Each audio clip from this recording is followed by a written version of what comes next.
La Conferencia de Berlín. Intereses, personajes y acuerdos. Historia del siglo XVII al siglo XIX, impartida por el doctor Ramiro Leonel Arcilla Flores. Trabajo elaborado por el alumno Rodrigo Díaz, el 20 de mayo del 2021. Introducción al reparto de África. Exceptuando algunos territorios mediterráneos, para comienzos del siglo XIX, África era un territorio prácticamente desconocido para los europeos.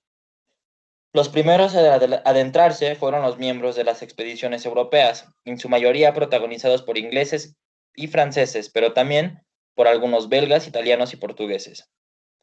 Las vías de penetración al interior fueron los grandes ríos.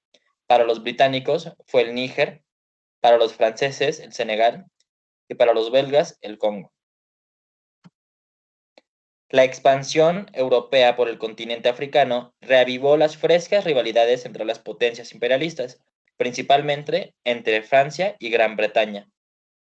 La lucha por el control del Canal de Suez era y sigue siendo de suma relevancia porque dicho canal conecta el mar Mediterráneo con el Mar Rojo y por ende con el Océano Índico.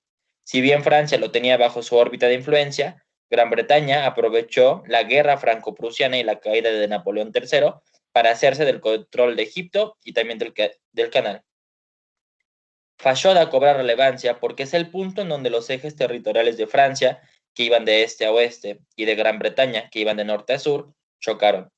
Se creó un conflicto diplomático que terminó resolviéndose en favor de la Gran Bretaña. Con el objetivo de poner fin a las crecientes tensiones internacionales que estaban provocando la conquista de África y también para resolver su repartición, el gobierno neutral de Alemania convocó, por medio de su canciller Otto von Bismarck, a una conferencia internacional en Berlín, que tuvo lugar entre el 15 de noviembre de 1884 y el 26 de febrero de 1885. A dicha conferencia acudieron las 12 potencias de la Europa occidental, más el Imperio Otomano y los Estados Unidos, repartidos en potencias con intereses en África y potencias sin intereses en África. ¿Cuáles fueron sus acuerdos? Los acuerdos se dividieron en capítulos. El primer capítulo tuvo dos partes principales. La primera parte, que consta de 8 artículos, hace referencia a la libertad de comercio en el Congo y la delimitación territorial del libre comercio, artículo primero. La libre acceso de los comerciantes de cualquier nación, artículo segundo. La importación de productos de cualquier nación y referente a los impuestos de esas mercancías, artículo tercero. Eliminación de impuestos por circulación, artículo cuarto.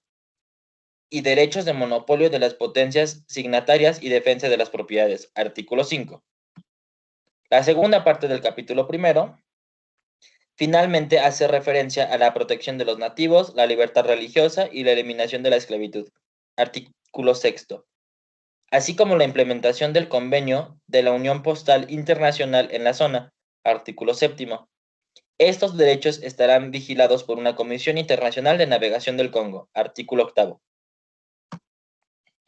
En el capítulo segundo, se declara la prohibición del comercio de esclavos en la zona del Congo, misma del artículo 9.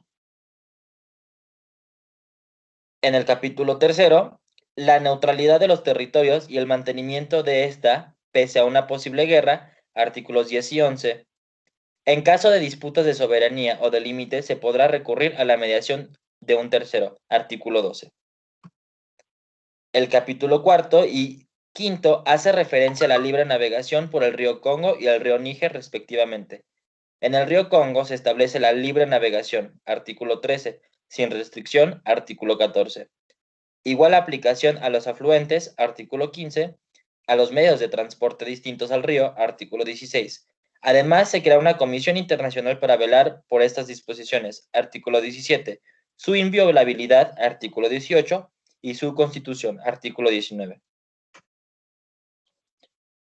En los últimos artículos se indica sus poderes, el artículo 20. La utilización de buques de guerra de los países signatarios para mantener la libertad, artículo 21. La libertad de navegación de los buques de guerra, artículo 22. Incluso en época de guerra, artículo 25. También se mencionan medidas sanitarias, artículo 24, y económicas, artículo 23.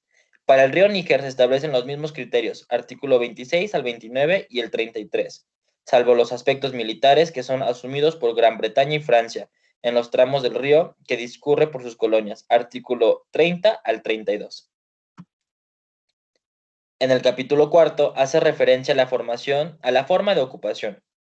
La potencia que en adelante tome posesión de un territorio en las costas del continente africano, situado fuera de sus posesiones actuales o que no habiéndolas tenido antes, las adquiriera más adelante, así como la potencia que asuma un protectorado, remitirá adjunta al acta respectiva una notificación dirigida a las demás potencias signatarias del actual, al fin de que, si ha lugar a ello, puedan hacer valer sus reclamaciones. Artículo 34.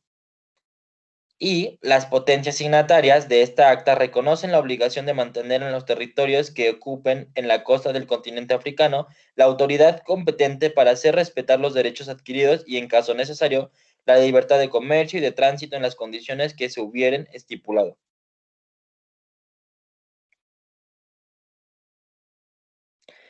Consecuencias y reflexiones finales.